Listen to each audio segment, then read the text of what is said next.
If you're new here, I bought this old KTM 200 and upgraded it with the intent to race it at Silver King's Hard Enduro this summer. I blew it up on my second ride. When I tore it apart, I found a blown crank seal and a cracked crankcase filled with JB Weld from a previous owner. In today's episode, we're going to solve these problems and get this bike back up and running with 2 months to train for Silver Kings. Let's do it. Kashima coated forks on the Busa? Matt's doing all sorts of wacky shit on his YouTube channel. Go check him out. Got some weird people go fast for you. I know you haul ass and you're one of the weirdest guys I know. I need a weird people go slow. I'm much better at other processes than TIG, but I'm pretty confident we'll be able to work something out. So some cast aluminum might be like really nice. It could be a really high quality casting. Other casting could have a bunch of impurities in it.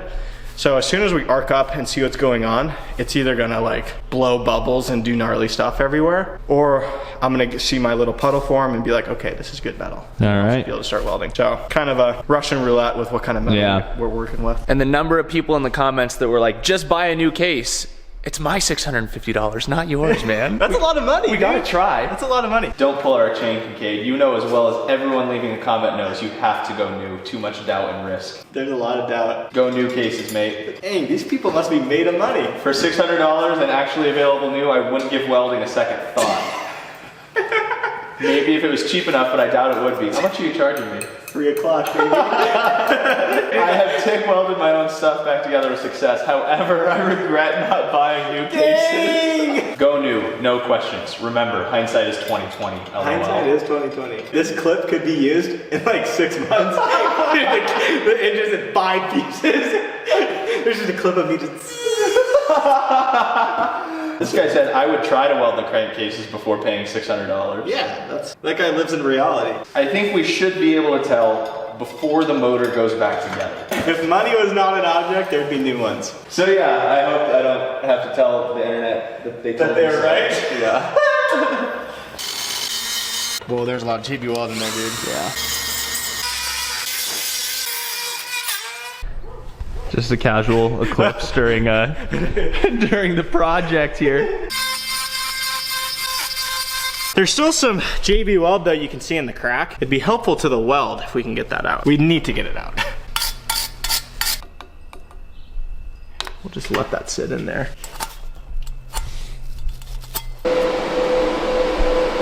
Just the tip.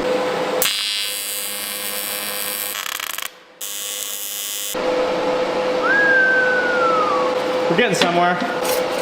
See all that black stuff that's floating up? Yeah. Nasty stuff. There's a good weld in there though. We didn't quite break through the bottom. You're trying to get that weld all the way through that crack. Yeah. We'll do it very slow and steady. Mainly because I don't want to just dump heat into this for too long. Still got a lot of work to do. Have you ever broke a cast clutch perch? I literally have a box of 10 of them, all snapped, and I need to weld them back together. Good, you can practice on my engine.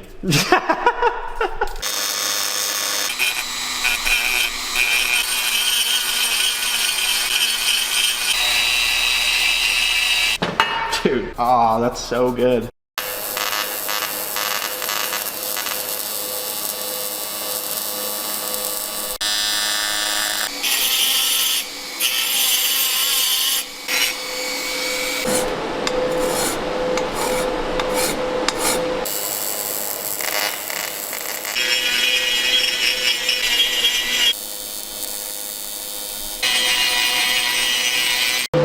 One down, ready for some machining expertise onto the micro crack in the second case half. Maybe micro crack. It could go deep. We're about to find out on that. And the bonus countershaft seal repair that just needs a little bit of fine tuning. It should be better than what we had. Safety squints. I've already got too much metal in my eye today.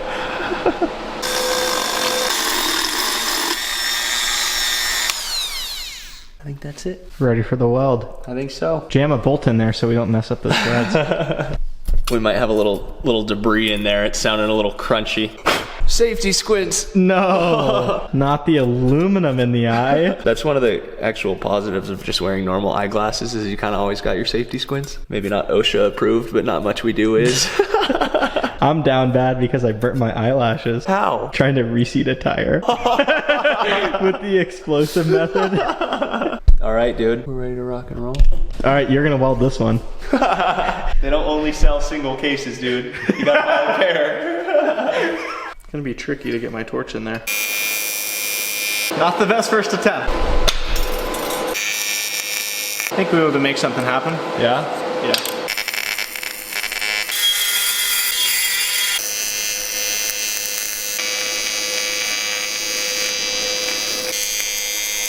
We like? Yeah. Probably look like I make grilled cheese in the middle of the night. Do you have any idea how long I'd be here today? No. This took way longer than I thought. Do you regret your decision? No, not at all. As long as I can loop this thing out up a big hill climb, wide open. No. What we thought might be a couple-hour job was 6 hours, ready to take it to the mill. Appreciate your help today, dude. For sure. Plus you're racing Silver Kings on it, so that's why I had to help out. This is like factory support almost. Pretty much. After Matt generously welded up these case halves, it was looking like we were in really good shape with a reasonable level of confidence.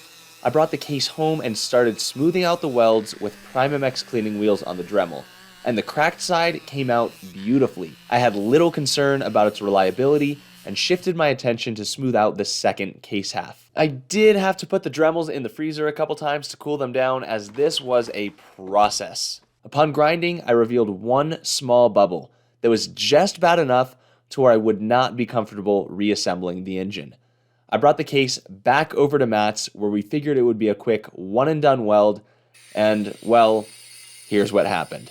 One small crater led to many small craters, and we may be ordering crankcases. We gave it our best shot. That was a freaking college try, dude. We spent 10 hours in this shop on this crankcase. Tank of argon, literally. So there's a good old classic hindsight 2020. Could have just bought cases. But what fun would that be? I can't believe it's the half that didn't have the big crack that got us. This is the one that had the micro crack right here, and we just chased bubbles, thought we had it. And then the heat burst this bubble right here. And we just went farther and farther to where it's no longer a lot of confidence in how many more hours do we put into this. So you're gonna have a brand new motor out of it. Gonna have a brand new motor and a blossoming friendship. Yeah, it's great. So Matt and I gave it our best shot on that crankcase. Didn't work out. I'm glad we tried. I've got a brand new crankcase here in front of me, and I just got the freshly rebuilt crankshaft and replated cylinder back from Millennium Technologies. The cylinder seemed okay, but since I was sending them the crankshaft anyway and everything that's going into this project, we figured might as well replate this thing and make sure it is 100% ready to go. I've also got a brand new piston from Pro X. Yes, the piston that was in it only had 3 hours on it. We're playing everything better safe than sorry at this point. This crank looks absolutely incredible. It doesn't just look rebuilt, it looks brand new. They sent the old rod back. I gotta give you guys a closer look at this thing. This bearing is absolutely disintegrated. It's actually pretty incredible what this thing looks like. There's no longer rollers, it's just one solid surface.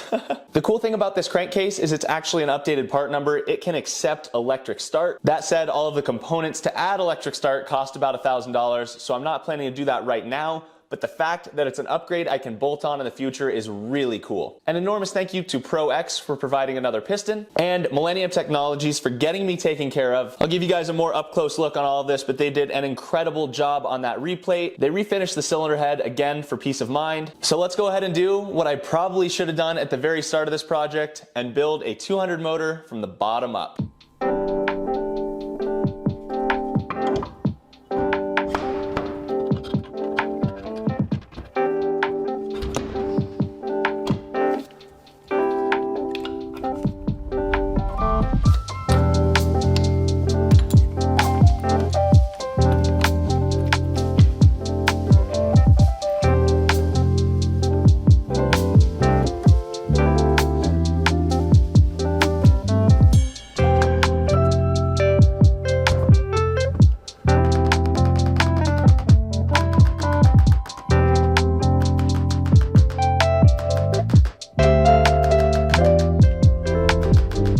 Cases are together. It's time to get them bolted up. I had a follower message me and say that he 3D printed these and they're actually super cool.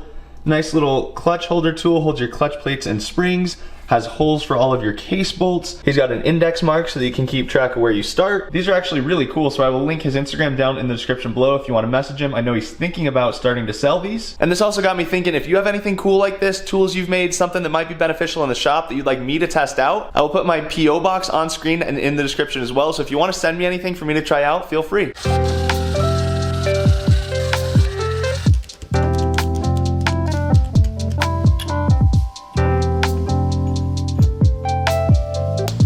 The bottom end of this engine went together very smoothly, although you can see here the crank was bound. This is not abnormal, as the crank simply needed to be centered in the case, so I used my Tusk crank puller to center the crankshaft, and then it spun smooth as butter. Quick reminder that I've got an affiliate link through Rocky Mountain where you can find Tusk tools, parts, and more, and I earn a commission on your purchases at no extra cost to you. That link is in the description below. From here, I installed the shift components, and as I installed the shift shaft, I noticed the seal did not appear to be the correct size.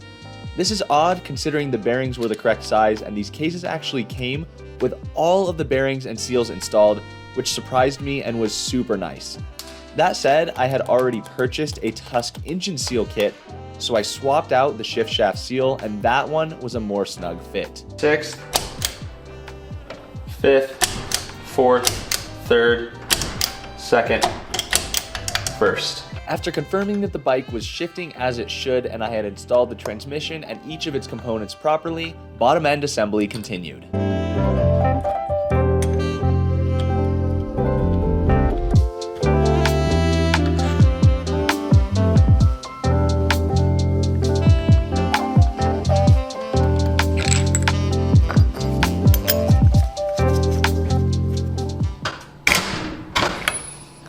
You're f***ing me. So you guys watched when I disassembled this motor, I broke a clutch hub using my clutch holding tool. And I just broke my brand new one as soon as I tried to tighten it. I have used this clutch holding tool on countless bikes with no issues before. These are incredibly soft, and it seems like the splines are just the right distance apart that tool does not like to fit the way it should. That wasn't even being reckless. I had barely applied probably 40 foot-pounds when this thing broke. Bummer. Was hoping to get this entire motor together today, but so it goes. Got an order in at Rocky Mountain. Will not be using the clutch holding tool again, and I can keep on getting the top end and everything together.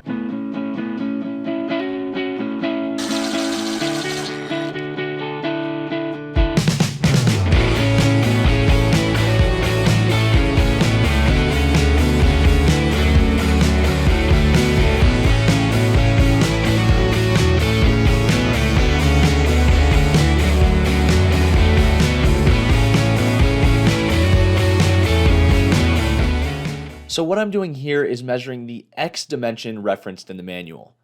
The piston is supposed to go to the very top of this surface at top dead center, but no higher. You can see I placed a couple shims there, and as the piston reaches TDC, the shims move up about 0.1 millimeter was the measurement I got with feeler gauges. This means I need to switch up my base gasket to add 0.1 millimeter of thickness. I temporarily bolted the head on to use my piston stop tool and torque the primary gear and flywheel. Turns out with the new cases and ignition cover, the flywheel weight is no longer an option due to its size, and I actually don't even have the OEM flywheel nut, so I ordered one of those and decided to figure out the clutch install as the second new clutch hub had arrived. I don't love this. It's a little sketchy, but I got these two clamps here so that this can't move side to side. The thing is, this really wants to slip off the sprocket, but right now, I think I've got it in a good spot. It's holding pretty solid, so we're gonna go ahead and try and torque this thing. The counter shaft sprocket wants to spin backwards while I torque this forwards. Thanks to Mikey at Deja Moto for suggesting this. I was about to buy the EBC clutch holding tool because I couldn't think of another way, but this should work. The manual also wants this nut torqued at 130 Newton meters, which is kind of insane. I've never torqued a dirt bike clutch hub nut that tight. They're usually somewhere around 80, 90. So I think I'm gonna go in steps on this, and it's got the lock tab anyway, so I might stop it. Sorry, my brain's doing Newton meters and foot pounds in my head. 130 Newton meters is 95 foot pounds. I might stop somewhere around 80, depending how this feels, because I'm a little sketched out at that amount of torque. I was reading a forum online and someone said the manual is mislabeled and it shouldn't be that high. Who knows what's really true, but I may do it at a torque value that I'm more used to. And again, the clutch has the locking tab, so it can't slip once it's tightened anyway. So as long as it's tight enough that everything performs as it should, we should be good. So I'm gonna be careful with this. I'm not trying to damage anything else. I mean, I can't tell you how many clutches I've put on dirt bikes, and this is the first time I've ever been in this sort of weird situation. Usually you put this tool right on the end of your hub, torque down, you're good to go. But I'm not risking another hub. We're just gonna be careful to make sure this thing doesn't slip. Let's see how it goes. I'm afraid if this pops, it's gonna fly off and like freaking bust my case or something. I also gotta get on the bench for leverage right now. I'm like stressed out, dude. Like really nervous right now. Oh, wow, I'm glad I was holding that. Dude, no damage, but damn, we gotta be careful. Oh, we're gonna do some adjustments and be right back. This may be overkill, but once again, I've never been in this situation with a clutch hub, and I'm not risking it. That thing is solid. We're bolted to the bench. This thing does not feel like it's possible for it to slip anywhere. We're gonna give it another go. I think I have to be close, honestly. I got like another quarter turn on it. After hitting it with the impact, I might drop it to like 70 foot-pounds, see if we can at least click and see if we're there, just to get a gauge of how much farther we gotta go on this thing. I think we're gonna go to 80 and stop there. Should be just another like 8th turn.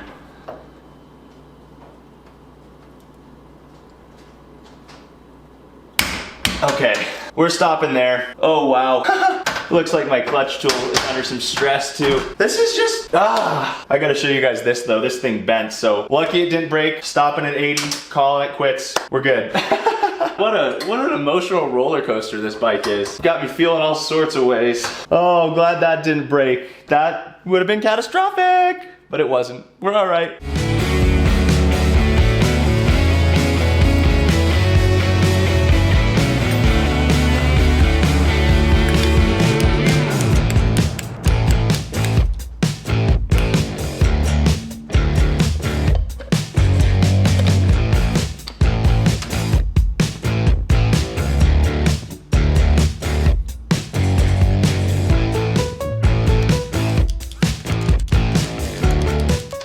My new cylinder base gaskets arrived, and the one I previously was running measured 0.53 mil.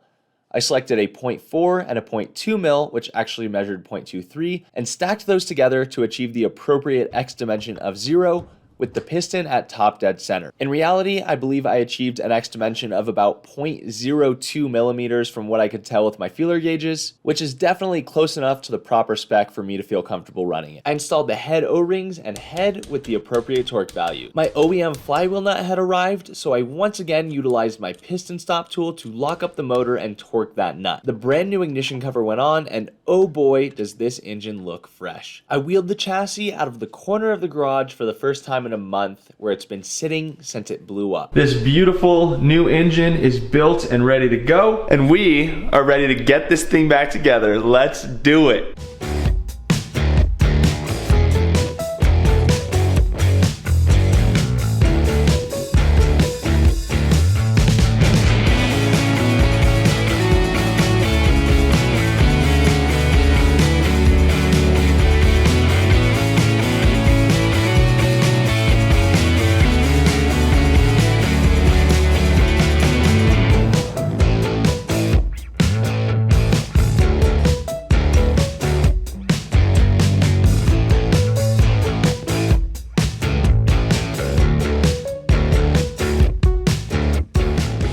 While I drained the fuel from the tank back into my fuel container, as I plan to change my fuel ratio from 50:1 to 40:1, I added transmission oil and coolant to the bike to ensure I was ready to go for the first start with the new engine.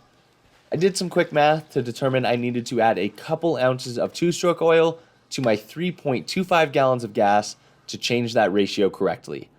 My custom SX slide plate went back on the bike. Another big thank you to John at SX Slide Plate for working with me to make this happen. as this is a one-of-one skid plate with tabs welded to the frame and the skid plate customized to fit. I reinstalled the tank and connected the fuel line to that beautiful obsidian black smart carb. One more thing to note if you followed the series is I still don't have a functional charging system. That kind of went to the back burner temporarily, and I did install a quick connect for a battery charger.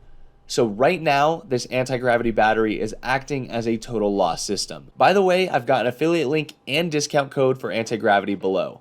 They offer much more than just dirt bike batteries, so if you need any sort of performance battery or power bank, check them out. Anyway, after buttoning everything back up and adding fuel, it was the moment of truth. First start for the 200, fully rebuilt motor. Let's do this. And here we go. She's got gas, mix 40 to 1. She's got coolant, she's got oil. I think we're ready. First start's always so nerve-wracking. We're gonna cycle it through 2 or 3 times here.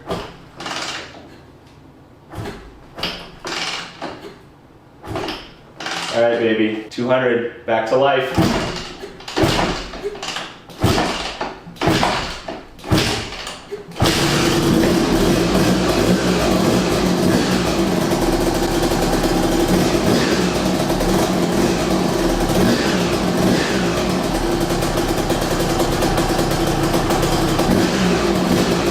Let's go.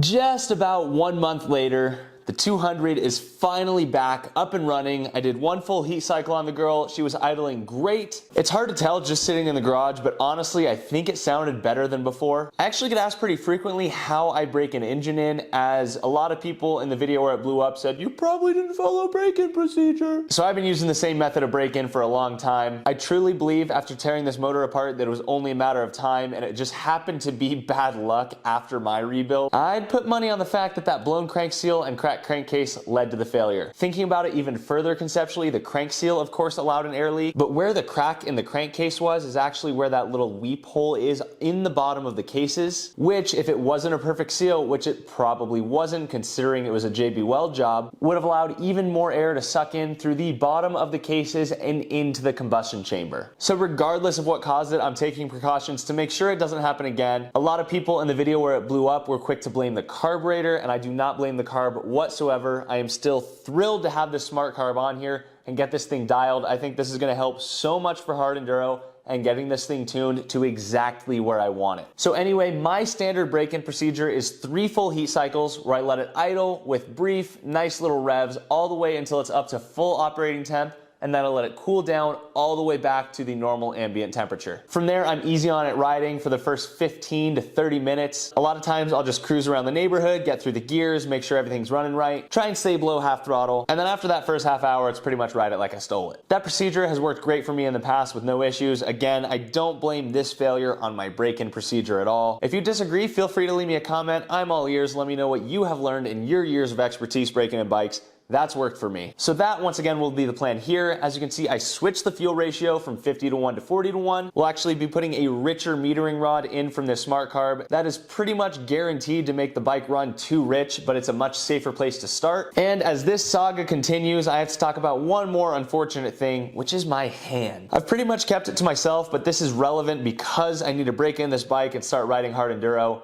I've been having a problem with this hand for about the last month. My pinky swells up every time I ride and pain goes through my palm. It's really limiting my ability to ride for sustained periods of time as well as ride hard, which is a little scary considering the XC season starts in 1 month and Silver Kings is in 2 months. So from here, I'm trying to find the best balance of being on the bike and getting seat time, getting this thing dialed in, but also letting my hand heal. But I suppose every hiccup makes the series more interesting. I'm doing my best here. I'm working hard. Also, I noted that these cases can accept electric start. Those parts cost about $1,000. It certainly would be nice to have electric start at Silver Kings, although making the decision to drop $1,000 for a button is not an easy one. So if you want to help make that decision a little easier, there's a couple things you can do. If you buy tool parts or gear on Rocky Mountain, you can use my link in the description. That earns me a commission at no extra cost to you. You can go get entered to win the KLX 143 pit bike I'm building, or buy some merchandise, which also enters you to win the pit bike, or you can use any of my other affiliate links down below. Truly appreciate the support on the series. I'm really excited to break this thing in again, and that's gonna do it for this one. I will see you guys soon when we take this bike out for some hard enduro. Okay, fine, one more start.